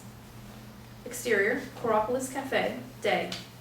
Paul stands in front of the plate glass window reading the specials painted in plaster of Paris. Catfish dinner, breaded brains. Interior, cafe. At the empty counter, Paul climbs onto a vinyl stool and reaches to take a menu from its holder. Dottie Belden, 68, and portly, bursts through double service doors and snatches the menu out of Paul's hands. Built like a linebacker, she wears her white hair in a bun. She eyes Paul suspiciously. No point looking at a menu, grill's turned off, and I ain't heating it up to make you no 29-cent cheeseburger. That's okay, I just want french fries. I do got money, you know. You damn well better got money. Elsewise you'd be working for me, scraping that green slime off the bottom of the ice cream bin. She takes a handful of fries from under the heat lamp, throws them in a basket, and tosses the basket into the fryer. Are you refrying them french fries? What the hell you care? Tastes better than if I'd served them to you the way they was. After a couple hours under the heat lamp, they start to get tough. Dottie yanks the basket out of the fryer, dumps the fries onto the tray, shakes out about a pound of salt, scoops them into a plastic basket lined with wax paper, and slides them to Paul. Thanks. Are you Mrs. Koropoulos? Do I look Greek? Hell no. Dmitri Koropoulos died 7 years ago, sitting on that very stool you're planted on right now, fixing a toaster with a knife. I don't get it. It was plugged in. Damn fool electrocuted himself. I stood right here, where I am now, and I watched his whole damn arm turn black. Anyways, I bought the place afterwards and ain't never made enough profit to get a new sign. I'm Dottie. I'm Paul. Planning to be a regular? No, ma'am, I live in Urine. What the hell are you you telling me your name for? Sorry. Ma'am, do you think you could tell me how to find an address? All right, if it'll get you gone sooner. What is it? Paul fishes out a crumpled piece of paper and hands it over. That's Ruth Ann Robinson's Roach Motel, what she calls a rooming house. You go right out here to Needmore Avenue, about 6 blocks. She's on the corner. Exterior, rooming house, day. Paul stops in front of a 3-story building, its exterior a faded pink. 2x4s prop up a sagging porch which boasts an old couch, its springs showing. Paul walks up, checks the mailbox names, then goes inside. Interior, rooming house, 3rd floor hallway. Paul finds a door marked 3B. A sack of trash sits outside. Paul knocks. The door opens a crack, then wide. Eddie stands grinning, wearing boxers and a soiled t-shirt. What's the matter? Dad kick you out? Hope you ain't looking for a free room, 'cause I don't got space, and if I did, I don't got the inclination. Don't worry, I'm taking the train. I just wanted to talk to you. Well, you better come on in then. But talk fast. I gotta get ready for work. Eddie retreats back into the room, leaving Paul to follow. Interior, Eddie's room, continuous. The decor is dirty underwear and rumpled bedding. Eddie motions Paul to the only chair. I didn't know anybody took that train no more. How come you took a mind to pay 50 cents to see a big brother? I was here for something else, so I thought I'd look you up. You hear about my visit with the folks? Yeah, Brian told me. What's that little pissant story anyway? The whole time I was there, he was giving me the evil eye. Eddie grabs a wrinkled pair of overalls from the floor, smells them, and then puts them on. He wipes sweat from his forehead onto the sleeve of his t-shirt. Anywho, I'll not likely be back to see either of them anytime soon. So can we hurry this little chit-chat up? You're sweating a lot. Got a damn fever from going in and out of that meat freezer all night. Eddie starts a coughing fit. Paul waits for him to finish. You remember how it was with Mom and Dad when you lived at home, don't you? What do you mean? I mean, it ain't got any better. Yeah, well, couldn't have gotten any worse. You know, I used to lie in bed at night trying to think of ways to kill Dad. Eddie digs 2 unmatched socks from under the bed. Anyways, what are you gonna do? Pay rent or move out? Eddie's eyes narrow as he stares at Paul. Now, if you have money, you were tired of living at home, I guess you could stay here. I wouldn't charge you much. Jesus, Eddie. You got some money? No, Eddie, I gotta go. Dipshit. You never did know how to lie. Paul gets up and heads quickly for the door. Eddie rushes him, pushing Paul up against a wall. Eddie starts to reach around into Paul's jeans pockets. Paul elbows Eddie in the ribs and pulls his knife, the blade opening with a loud click. Eddie backs off a couple feet. I said I gotta go. You ain't gonna stick me with that thing, little brother. I will, Eddie. Eddie regards him for a moment. Yeah, fuck it, I'm too sick to tussle with you. You wanna be greedy and not help your big brother? Go on ahead. Eddie begins coughing again. Look, Eddie, I can maybe let you have a few bucks. As soon as Paul lowers the knife, Eddie springs at him. Paul brings the blade up reflexively, cutting the palm of Eddie's hand. Eddie yelps as the blood runs freely down his arm. Damn son of a bitch, you little shit! Paul stares wide-eyed. Eddie takes a step toward him, but Paul backs him off with a blade. Paul opens the door and runs out. Exterior, Urin train station, day. The train eases into the station. A line of empty windows adorns the passenger car, broken only by Paul's face staring out the last window. Brian runs alongside the train as it slows to a halt. He grabs Paul's arm as Paul steps onto the platform. Did you sell? What happened? What'd you get for it? Jeez, Brian, look on my arm. Paul looks around the empty platform. He pulls out a wad of bills, counts off 20s, and sticks them in Brian's hand. I ain't never seen this much money. That's your half. Think of a good place to hide it before we get home, and don't tell anybody where it is. I already picked out a place. I hid it $2 from Tadpole there. Did you pick out somewhere good? Yup. Where? You said not to tell where. I didn't mean not tell me. You didn't say that. You said not to tell anybody. I meant to not tell anybody but me. That ain't what you said. Damn it, Brian, I said you can tell me. Well, alright. I hid it in my underwear drawer. Paul smacks Brian on the side of his head. Ow! What? You doofus, how does clean underwear get in your drawer? Oops. Let's just hope she don't find out till we get home. Exterior, Lackey house, night. Lackey sits in a lawn chair in the yard, barely visible in the dark. His cigarette glows bright red as he inhales. The boys don't see him as they walk up. Where you been? Nowhere's Dad. Brian, come over here, boy. Brian takes a step back. I said come here. Brian steps forward, stopping just out of reach of Lackey. You keeping secrets from me? What do you mean, Dad? Lackey sighs, flicks his cigarette butt into the yard, and lights a new one. The flame from the cigarette lighter causes his angry face to come into full view. He takes 2 bills and holds them above the flame. $2 whole. Your mother found it. I told you. Where you laid your hands on $2 whole, that's the second question. First question is why you'd want to keep $2 whole all to yourself. Lackey passes the bills through the flame, too quickly for them to catch. If you get $2 whole and you don't share with the family, it's the same as not having $2. You couldn't enjoy spending it, knowing your poor mother was doing without. He holds the bills in the flame until they catch. Brian's eyes widen and he grabs for the bills, but Lackey holds them over Brian, just out of his reach. You feeling generous now, are you? Yes, Jesus. Lackey shakes the flames out and pockets the bills. Good boy. Now for that second question. Where'd you get it? Brian glances at Paul. I found it. Out of the field by the cement plant. Uh-huh. Where's the rest? What do you mean, Dad? Lackey stands up, takes a step toward Brian. A boy with $2 for hiding is bound to have more for carrying around. He just had $2. He told me. You stay the fuck out of this. Brian, take off them pants. Out here, in the yard. Why? Maybe so's I can tan your hide right now for the neighbors to see. Damn it, give me them pants! Brian takes off his jeans. Lackey snatches them up, flicks his lighter on again, and holds the jeans so that one of the front pockets is under the flame. You're gonna burn the money. Lackey grins, closes the lighter with a click, digs his fist into one pocket and then another until he comes out with a roll of bills. He tosses the jeans back to Brian. You little sons of bitches. Get on in the house. Interior, Lackey house. Stella half dozes in her chair, a coffee cup in her hand and an open prescription container in her lap. Lackey shoves the boys ahead of him into the living room, rousing Stella, who struggles to get up. What's the matter, Bill? I'm only gonna ask once. Where'd you get this money? Brian fastens his jeans and runs over to Stella, who leans on him for support. Paul steps between them and Lackey. From old man Enoch's. For a paper route. The hell you did. My God, there's $100 here. Tell me the truth. I am. It was kind of like a tip. Sure it was. How come Brian's got it? Or do you got money besides this? Paul stares at him without speaking. Lackey turns to Brian. You, stop your whimpering and tell me the truth. How much money does your brother have? Brian looks over at Paul, then leaves Stella's side to stand beside Paul. He don't have any. He gave it all to me. Now listen, Paul. Hand it over, and that'll be your rent. You can stay on and I'll forgive this terrible deception. Not if I have to come take it from you. Paul looks at Brian, then at Lackey. You're right, Dad. I've got money.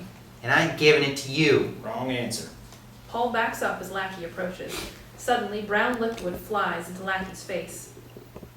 Lackey and Paul turn to see Stella standing unsteadily, an empty coffee cup in her hands. That's enough. What did you say? You heard me. Them pills loosen your tongue. I'm gonna tear it clean out.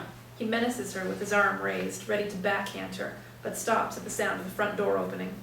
Mike walks in, looks around, screeches. That damn monkey's loose again. Get that thing out of my house. What the hell is it doing? As they watch, Mike defecates on the hardwood floor. Lackey screams and lunges at him, but Mike leaps away, screeching, and dashes out the door. Chasing after him, Lackey slips in the feces and crashes onto the floor. Paul bolts for the door, sidestepping Lackey, who grabs for Paul's ankle but misses.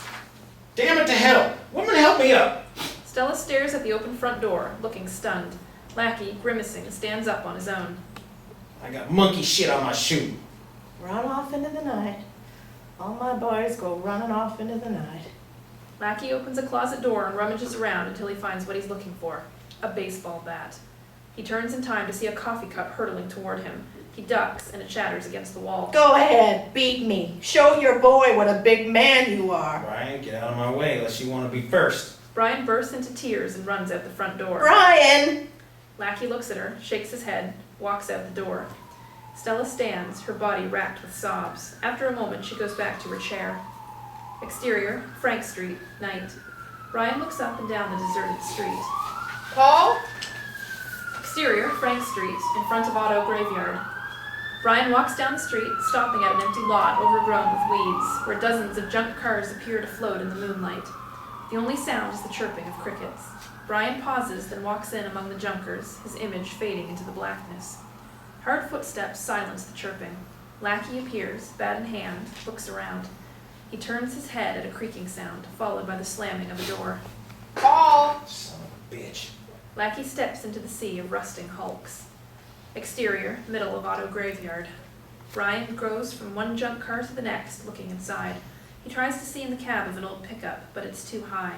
When he steps onto the truck's rusted running board, it collapses, spilling him onto the ground. He gets up and brushes himself off angrily. Damn it, Paul, where are you? Brian looks back up at the pickup cab, where Paul's face appears behind a cracked side window.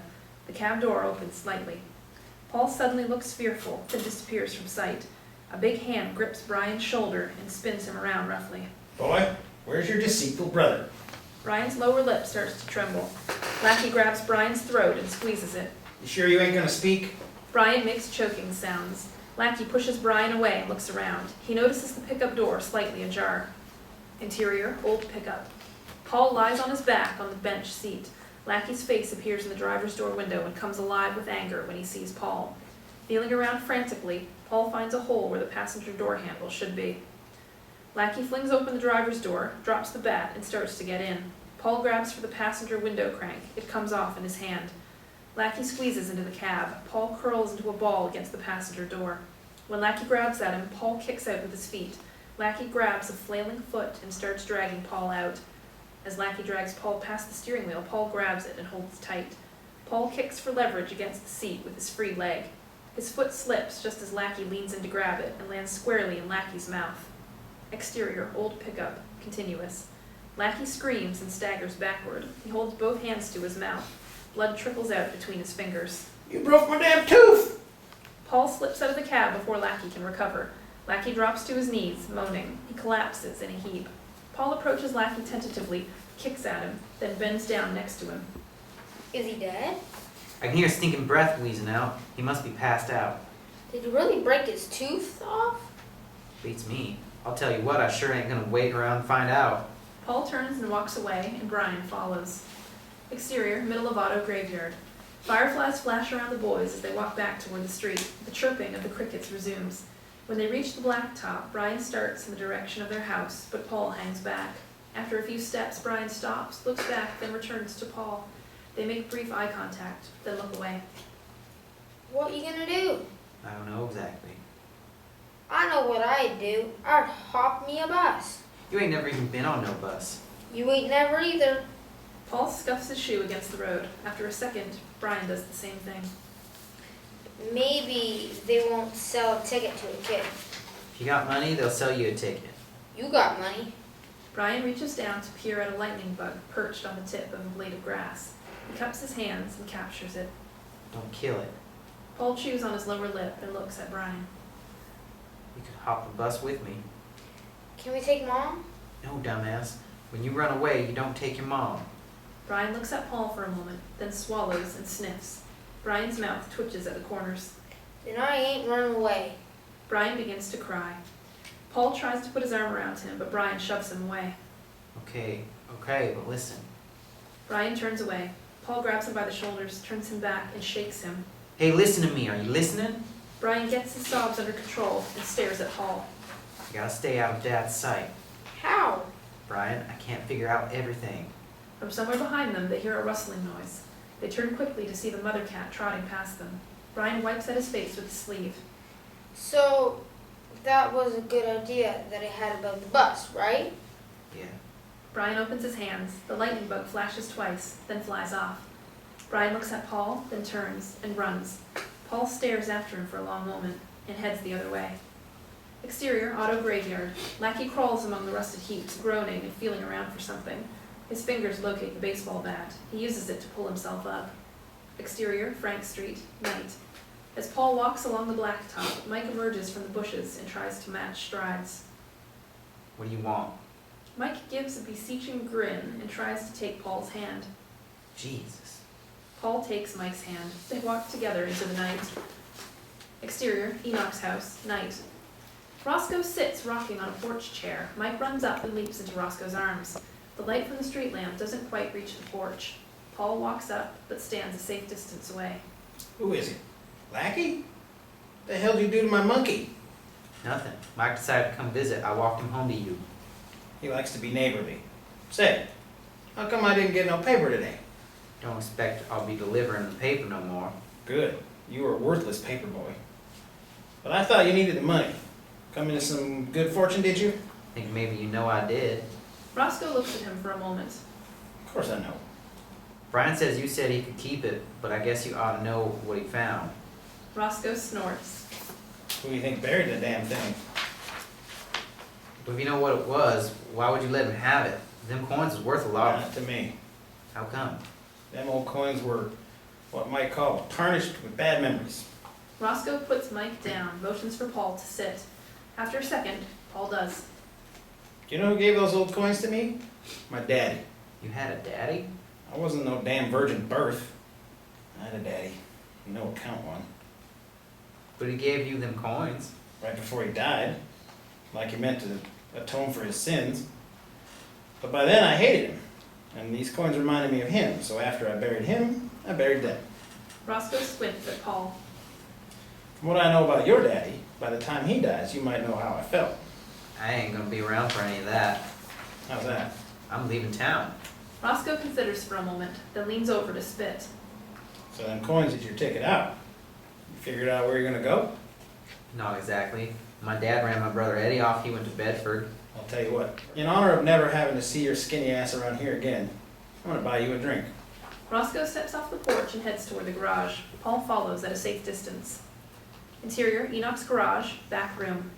Roscoe hits the fluorescents, revealing the small prop plane. He reaches into the cockpit and, after some fishing around, pulls out a bottle of bourbon. He swigs down a third of it, then holds it out to Paul. Paul hesitates, then quickly grabs the bottle, wipes the mouth with his shirt tail, and takes a drink. Does this airplane really fly? We're about to find out. Roscoe positions the propeller into place and points to a wrench and motions for Paul to hand it to him. Do you even know how to fly this thing? What the hell do you think? I built it. I sure as shit know how to fly it. You got a pilot's license? I don't need a pilot's license to fly over some damn cornfields. Roscoe takes the bottle back and downs another third. If you had a license, you could fly it anywhere. Ain't nowhere I'd want to go. Come on, I'll take you up in the sky. I don't know as I care to go. Well, why the hell not? Ain't sure I see the point of going if you just end up back in the same place. Roscoe puts the bottle down and stares at Paul. Get the fuck out of here. Exterior, Enoch's garage. Paul walks past the garage and heads down Frank Street. As he passes under a street light, he pauses at the sound of a prop plane starting up, then walks into the blackness. Exterior, Enoch's house. Mike walks up to the tree in front of the house, finds the end of his chain, and fastens it to his collar. Exterior, Lackey house. Lackey limps into the yard. The mother cat, just visible in the light from a window, hisses at him. He swings with the bat, misses, gives chase. The mother cat runs up a spindly maple. Lackey looks up in time to see the cat disappear inside a small treehouse. Interior, treehouse. Brian reaches for the cat as soon as it scurries in. Kitty! Lackey yard. Lackey swings his bat against the tree trunk. Brian, get down here. Lackey starts up the tree. Exterior, Worley house. Paul stands outside watching shadows pass behind a window curtain. From inside the house come a man's angry shouts, crashes, and thuds. A woman screams. Barb comes out. Paul opens his mouth to speak to her, but then sees she is supporting a middle-aged woman with a torn, faded dress and a bleeding gash at the hairline. Barb helps the woman into a red and rust Ford. After they drive off, Paul steps out into the road and watches the red taillights recede. Exterior, Main Street. Leroy sits on the steps in front of the swap shop, whittling on a stick. He looks up at the sound of footsteps approaching from the blackness just outside the reach of the street light. Who goes there? Paul emerges into the circle of light. Leroy sees him, resumes whittling. You're walking the streets at night again, are you? Not exactly. That's a nice knife. Leroy holds it up and grins. He pushes the blade against his leg, retracting it, then presses a button on the handle, releasing the blade with a click. It's brand new. What they call a stiletto. I'm not the only one around here's got one. It ain't as big as your old one. Well, it ain't always the size that matters. Leastways you better hope not. Leroy suddenly thrusts the knife at Paul. Paul doesn't flinch. Leroy grins, then pockets the blade. They both sit on the stoop. So whatever happened to that kid you stabbed 17 times? He wasn't no kid, he was all grown up. Okay, so what happened to him? What do you mean what happened to him? I mean, did he croak? Shit. I only gave him little jabs down there in the low part of the gut. There ain't nothing down there that'll kill a man. They watch as an old dog, stiff with arthritis, walks carefully past them. Besides, that fellow was a sheiks.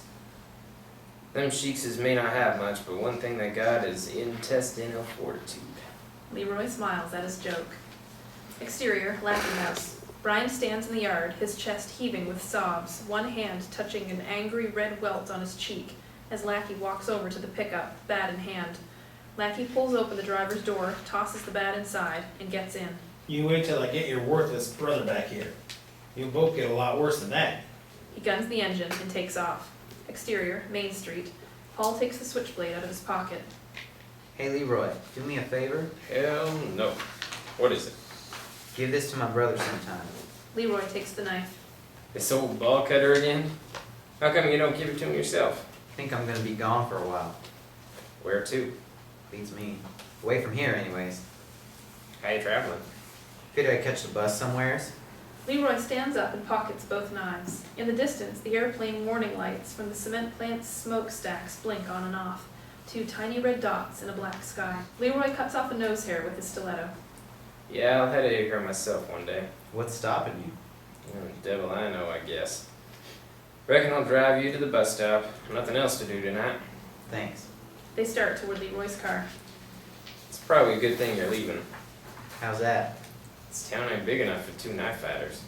Paul follows Leroy into the darkness. A moment later, the deep-throated rumble of a glass-packed muffler starts up, then recedes into the distance. Interior, Leroy's car. Paul watches, his face close to the glass of the passenger window as shadows of Main Street storefronts race by. Exterior, gas station, bus stop, night. The light from the gas station illuminates a battered bus stop sign along a deserted 2-lane highway. In a window, a dirty cardboard sign reads, Greyhound Agent. Paul comes out clutching a ticket and walks to the bus stop. He kicks at gravel and notices how his shadow extends across the asphalt. His shadow contracts as he sits on the ground. A moment later, Paul notices his shadow has grown long again. He hesitates, then quickly looks around to find no one there. Exterior, bus stop. When Paul turns back to the highway, headlights emerge over the top of the nearest hill. Soon the drone of a diesel engine sounds, growing steadily louder. A dust-covered Greyhound comes into sight. It pulls up and the hydraulic door blasts open. Paul puts one foot on the first step, grabs the rail to hoist himself in, then freezes. Interior, bus. The interior lights shine sickly white on Floyd Beaver's 61, his ample backside oozing around the driver's seat cushion. His left arm, extended so that his big, hairy hand can grip the handle of the door lever, reveals a huge armpit stain. His eyes narrow to slits as he takes in Paul. Are you retarded? Paul shakes his head. Well, you wouldn't know it to look at you. Get the rest of your scrawny ass on the fucking bus. Paul opens his mouth, closes it, and steps back off the bus. Thanks for wasting my time, kid. Exterior, bus. The door slams shut, and the bus pulls out to the sound of crunching gears and the whine of the engine. Bus stop. Paul's thin shadow reaches across the asphalt into darkness. He fingers his ticket, then kicks angrily at the asphalt. He turns at the sound of crunching gravel. Roy Zekola, 45, burly and olive-skinned, walks up to Paul. He wears a gray shirt with Roy stitched above the pocket. The driver set you right? Paul stares at Roy as if he came from another planet. I saw you from the station. I was gonna come tell you myself, but that's when the damn colonitis hit. I knew I had about 10 seconds to make it to the toilet to say goodbye to this week's undershorts. What? Of course, a boy about your age wouldn't know anything about that. You probably got a sphincter that'll clamp down harder than a mean dog on the hand of a bad master. Anyway, he told you, did he? Told me what? Then he was the wrong bus. Paul looks bewildered. There's 2 buses come at night, northbound and southbound. Northbound's on the other side.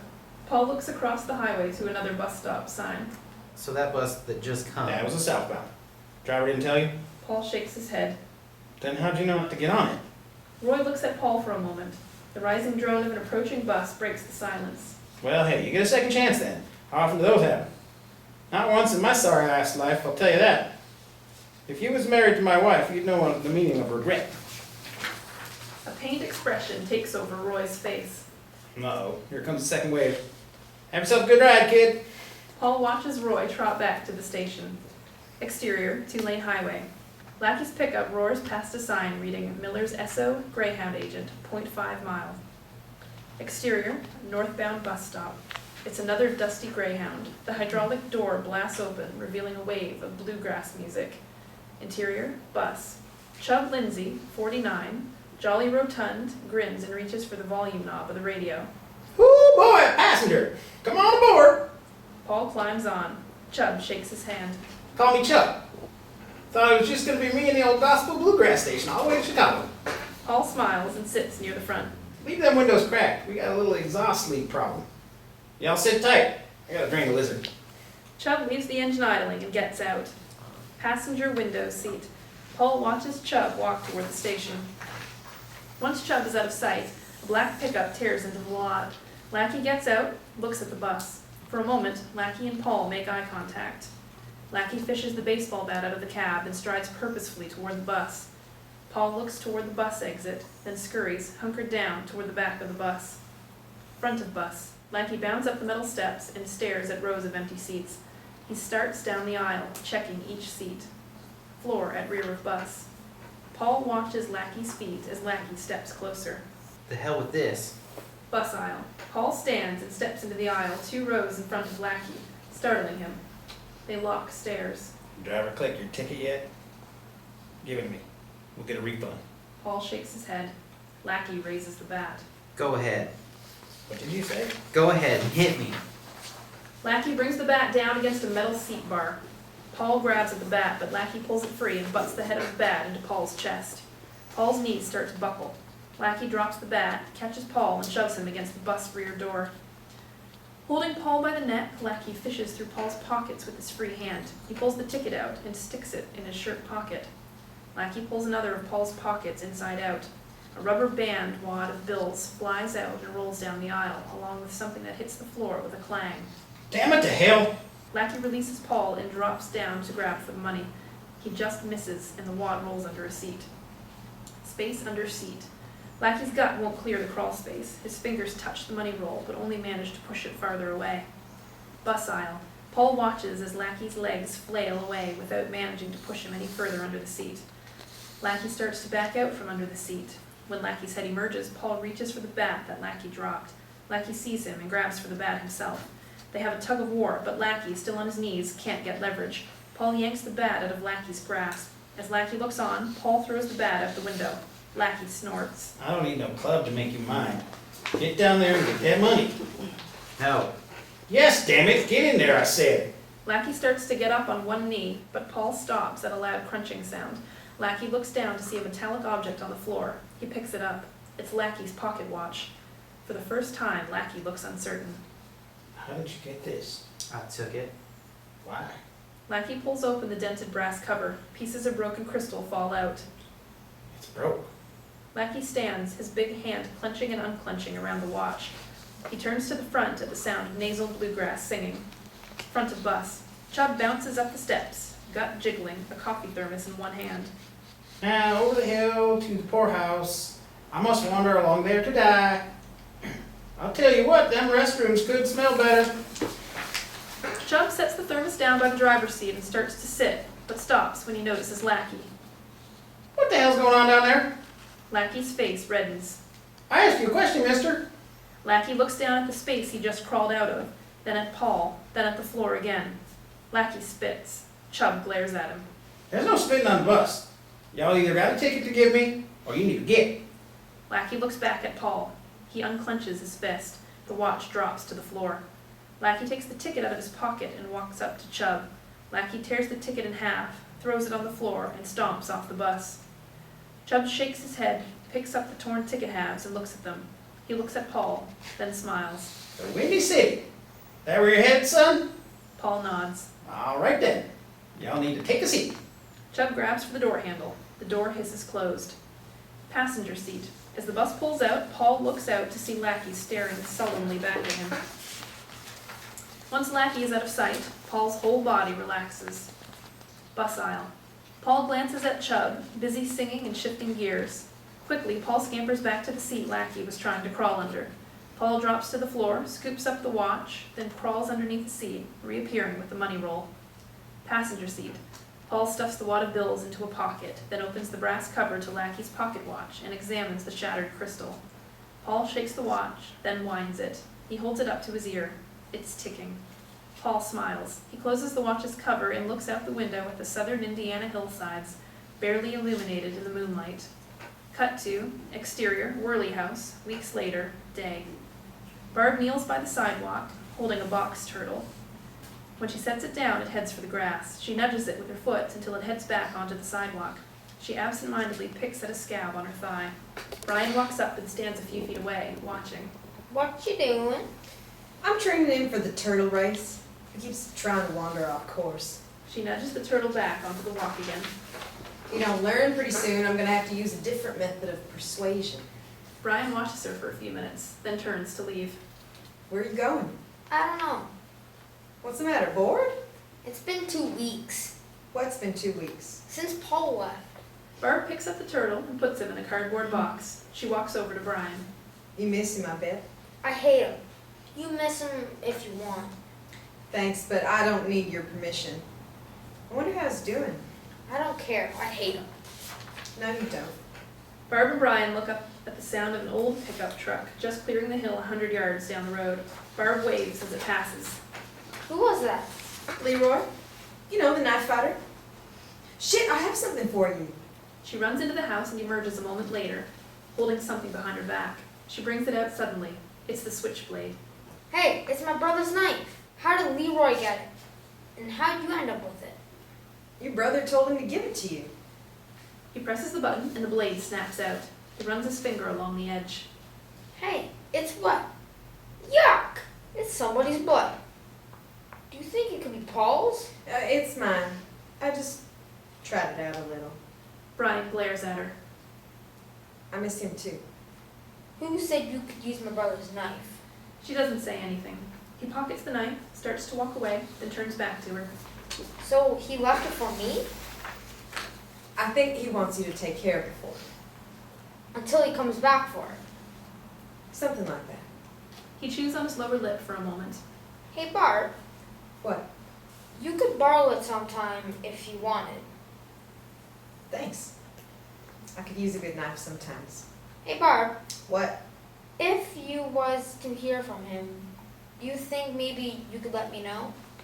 His lower lip starts to tremble, and a single tear rolls down his cheek. Yeah. I think I could do that. Brian nods to her, then starts to walk away. You can stick around here for a while, if you want. I don't know. What's there to do? Plenty if you like bugs and stuff. Hey, you want to learn how to get a grasshopper to spit tobacco juice? Yeah. Come on then. Let's go catch us one. They head off into the nearest field, kicking up cement dust as they go. Fade out.